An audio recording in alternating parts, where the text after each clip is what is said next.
अस्सलाम वालेकुम दोस्तों। उम्मीद करता हूँ आप सब खैरियत से होंगे। ये कहानी हमें जिन्हें भेजी है उन्होंने अपनी शनाख्त ज़ाहिर करने से मना किया है, तो उनकी दरख्वास्त पे अमल करते हुए बढ़ते हैं कहानी की तरफ। कभी कभी कुछ जगहें खाली नहीं होती, बल्कि वो इंतज़ार कर रही होती हैं आपके और मेरे जैसे कुछ नादानों की एक गलती का। और ये कहानी उसी गलती के बारे में है। ये कहानी शहर से दूर एक पुराने बॉयज़ हॉस्टल की है, जहाँ रात को नींद और सुबह को सुकून दोनों ही मुश्किल से मिलते हैं। इस हॉस्टल का केयरटेकर बशीर चाचा थे। पतले जिस्म के मालिक, सफ़ेद दाढ़ी और तस्बीह घुमाते हुए सिर्फ एक बात कहते थे कि हर कमरा महफूज है सिवाय कमरा नंबर 307 के। मगर अली, जो 22 साल का यूनिवर्सिटी का स्टूडेंट था, लंबी हाइट और हर बात को मजाक समझने वाला, और साथ ही उसके दो दोस्त समीर और फैज़ान। समीर जो हर बात पर हंस देता था, और वहीं फैज़ान जो बोलता बहुत कम था, लेकिन इसकी नज़र और सोच इन तीनों में से सबसे गहरी थी। वो इन बातों को संजीदगी से नहीं लेता था।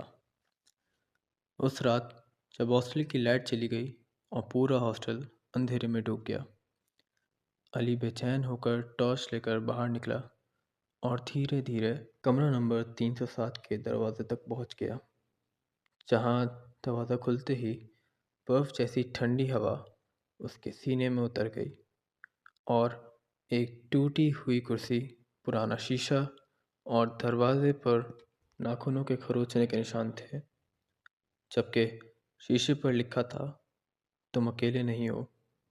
मगर अली ने हल्की सी हंसी के साथ दरवाज़ा बंद कर लिया। रात के 3:07 पर समीर की आंख कॉरिडोर में नंगे पांव चलने की आवाज़ से खुली, जो टक टक करती हुई रुक कर 307 के बाहर आ गई। लेकिन जब उसने दरवाज़ा खोल कर देखा तो कॉरिडोर बिल्कुल खाली पड़ा था और सिर्फ 307 का दरवाज़ा अंदर से हिल रहा था।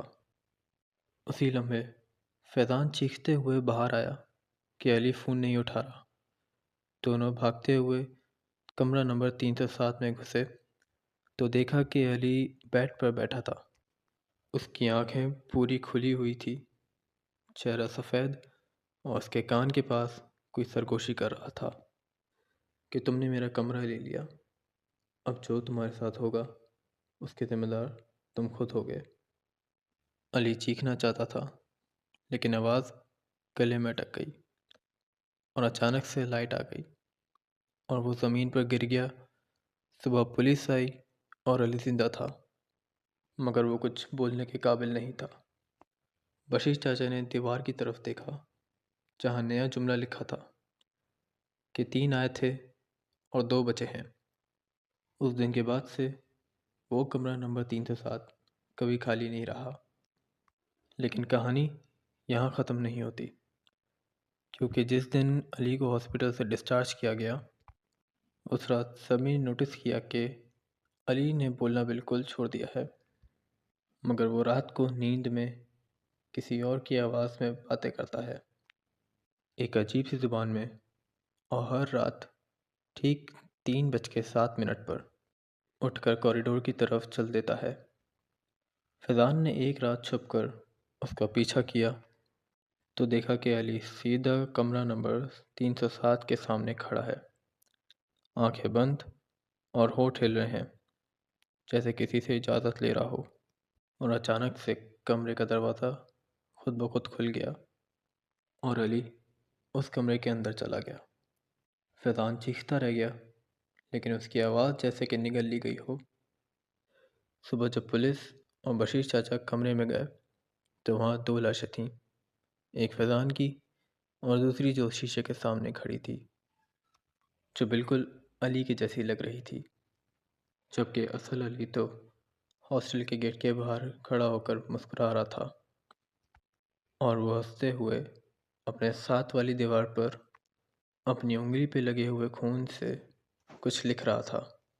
جب میں نے قریب جا کر دیکھا کہ اب ہم 3 ہیں اور وہ کمرہ اب کبھی خالی نہیں ہوگا، اس لیے اگر آج رات تمہیں لگے کہ کوئی تمہیں دیکھ رہا ہے تو یاد رکھنا ممکن ہے کہ تم اکیلے نہیں ہو۔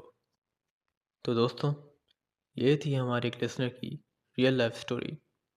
اگر آپ لوگوں کے پاس بھی ایسی ہارر سٹوری ہو تو نیچے دیے ہوئے نمبر پر ہمیں ضرور بھیجیں اور ہم آپ کی سٹوری کو یہاں ضرور شیئر کریں گے۔ باقی آپ کا پیار ہمیں دیتے رہیے گا، اور اگر آپ کو یہ سٹوری پسند آئی ہو تو اس ویڈیو کو لائک کیجیے گا، میرے چینل کو سبسکرائب کیجیے گا۔ اللہ ہم سب کو اپنی حفظ و امان میں رکھے۔